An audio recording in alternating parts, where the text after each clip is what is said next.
Discovery. And a special good morning to Nicole. Nicole, that song was for you. And a special thanks to our friend Davey Knowles for his rendition of that song. It's one of my favorites, and we are looking forward to EVA 1. We're taking a live look inside the Quest airlock as Steve Bowen and Al Drew get ready to do this first spacewalk of the STS-133 mission. Okay, hatch is open and stowed. Okay, copy, the hatch is open and stowed. The two spacewalkers moved right into their task of installing an extension cable that runs from the Unity module to the Tranquility module of the International Space Station.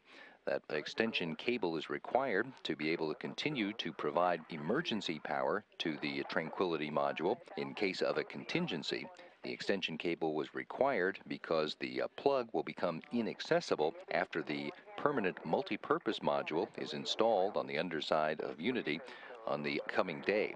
The next task for the crew members was to set up a foot restraint on the robotic arm for Steve Bowen to get into and go to retrieve a failed pump module. This module, which is part of the station's cooling system, failed last summer and had to be replaced in a spacewalk by station crew members Doug Wheelock and Tracy Caldwell Dyson. Today, with the help of the robotic arm, Steve Bowen retrieved that failed pump module from a holding place out on the truss and moved it to the stowage platform that's attached to the station's Quest airlock. There it will stay until it is retrieved by spacewalking crew members on shuttle mission STS-134 for return to Earth. The next big task for Bowen and Drew was to translate out onto the S1 section of the space station's truss structure, very near the new spare parts platform that was installed on docking day of this mission.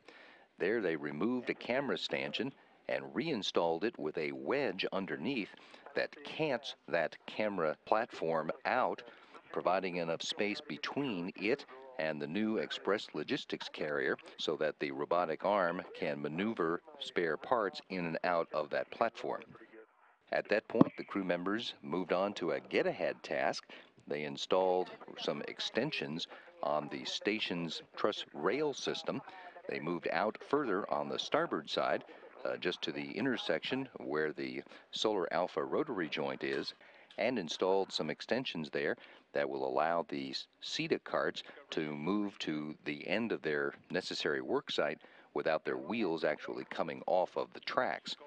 Houston, if you agree, we're going to let Steve finish up the whip extender task and then head back to the airlock, and then we'll be ready for... We'll be working message and bottlenecks. Al Drew got a bottle provided by the Japan Aerospace Exploration Agency and opened that bottle to capture some of the vacuum of space. That bottle was closed and will be returned to Earth and be put on public display in Japan.